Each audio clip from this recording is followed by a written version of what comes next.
जय शिव शंकर दोस्तों, कैसे हैं आप सब। आई होप सब लोग बढ़िया होंगे। दोस्तों, हमारे देश की उत्तरी सीमा पर स्थित है द ग्रेट हिमालयन रेंज। दुनिया के 10 सबसे ऊंचे पर्वतों में से 9 पर्वत हिमालय में ही स्थित है। दुनिया का सबसे ऊंचा पर्वत माउंट एवरेस्ट भी हिमालय का ही भाग है और इसी हिमालय में स्थित है कैलाश पर्वत। बहुत कम लोग ही होंगे जो कैलाश पर्वत के बारे में ना जानते हो। सनातन धर्मों जैसे हिंदू, जैन और बौद्ध धर्म में कैलाश पर्वत का बहुत महत्व है। कैलाश पर्वत स्वयं भगवान शिव का निवास स्थान है। यह पर्वत तिब्बत में स्थित है और इसकी ऊंचाई है 6638 मीटर। पर क्या आप जानते हैं कि पूरी दुनिया में कैलाश ही एकमात्र ऐसा पर्वत है जिसके शिखर पर कई प्रयासों के बाद भी आज तक कोई नहीं चढ़ पाया। तो भाइयों, आज इस वीडियो में मैं आपको 4 कारण बताऊंगा कि क्यों कोई आज तक कैलाश पर्वत पर नहीं चढ़ पाया। तो चलिए शुरू करते हैं बिना समय गवाए।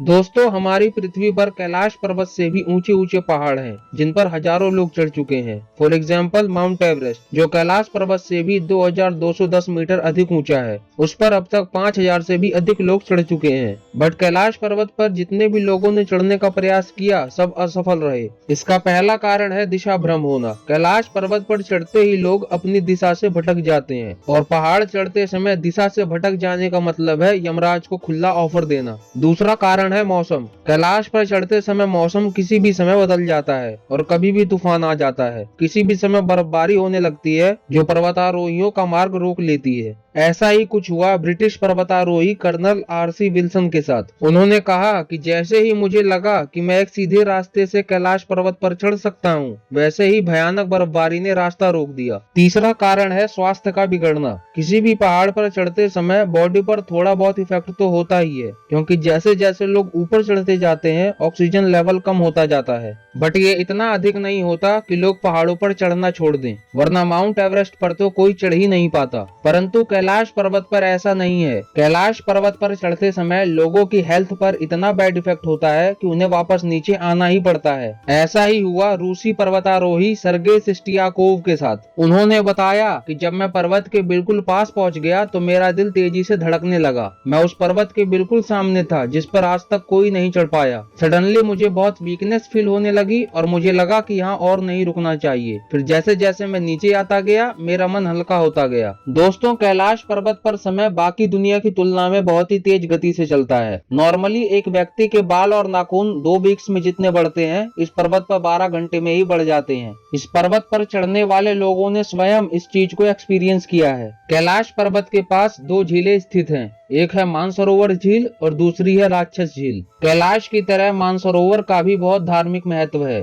ये दोनों झीलें पास होते हुए भी एक दूसरे से बिल्कुल अलग हैं। मानसरोवर झील सूर्याकार की है और राक्षस झील अर्धचंद्राकार की है। मानसरोवर झील का पानी मीठा है और राक्षस झील खारे पानी की झील है। साथ ही मानसरोवर पॉजिटिव एनर्जीज का केंद्र है और राक्षस झील नेगेटिव एनर्जीज का केंद्र है। कैलाश पर्वत का जियोलॉजिकल स्ट्रक्चर भी आसपास के पहाड़ों से बहुत अलग है। आप सदगुरु से ही सुनिए कि कैलाश पर्वत का स्ट्रक्चर किस प्रकार अलग है। उसके बाद मैं सबसे मेन और लास्ट रीजन बताऊंगा कि क्यों कोई आज तक कैलाश पर्वत पर नहीं चढ़ पाया। तो पहले आप ये वीडियो देखिए।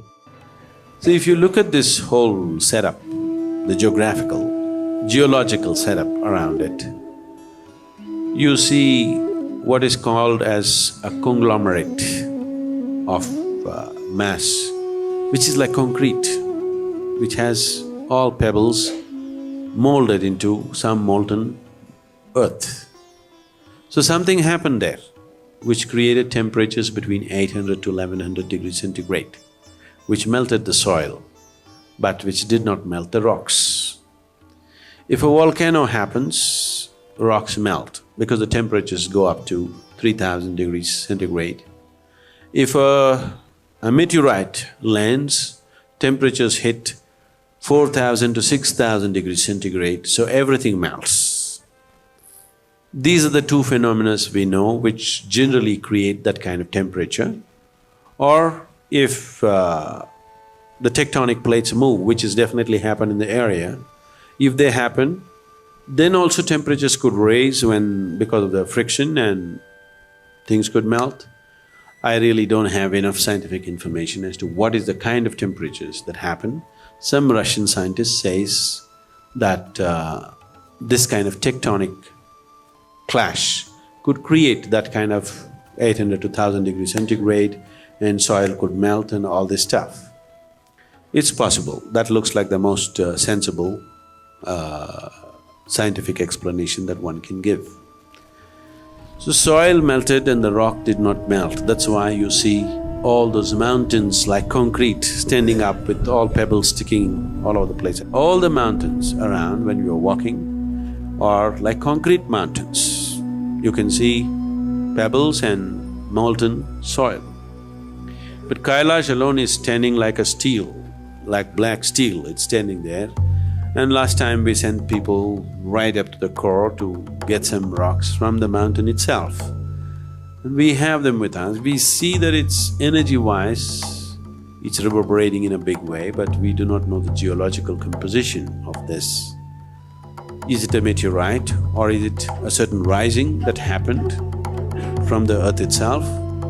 We do not know that exactly. Geologically, they say it's a certain rising. Why this rising happened, all this, I have not found any logical explanations to this. Why a peak would rise like that, I really do not know. If it's because of tectonic movement, it should have been of one kind, like you find the Indian Himalayas. It's of one kind, it has peaks, but it's of one kind. Here it seems to be different. There may be a geological explanation, I do not know. But you can see geologically it's of a different structure altogether. Either you can try to read miraculous happenings into this, or if there isn't anything like that, it's just a natural earth formation happening that's happened and somehow this peak had more integrity. Obviously it has because of the kind of rock that it is. So Shiva and other yogis chose this place because this was a good place. That could be the most sensible explanation. Kailash पर्वत पर ना चढ़ पाने का जो सबसे मुख्य कारण है वो है स्वयं भगवान शिव की इच्छा। कैलाश पर्वत पर वही चढ़ सकता है जिसे स्वयं महादेव चाहते हों। बिना भगवान शिव की इच्छा के कोई भी व्यक्ति कैलाश पर्वत पर नहीं चढ़ सकता। इसलिए इस पर्वत पर चढ़ने वालों के मार्ग में अनेक प्रकार की बाधाएं आती हैं और कोई भी व्यक्ति कैलाश के शिखर तक नहीं पहुंच पाता। सो दोस्तों, आज के लिए बस इतना ही। मिलते हैं अब अगली वीडियो में। अगर आपको वीडियो अच्छी लगी तो इसे लाइक करें और ज्यादा से ज्यादा लोगों तक शेयर करें। ऐसे ही और वीडियोस देखने के लिए चैनल को सब्सक्राइब करें और दबाएं bell icon. Thank you for watching. ओम नमः शिवाय।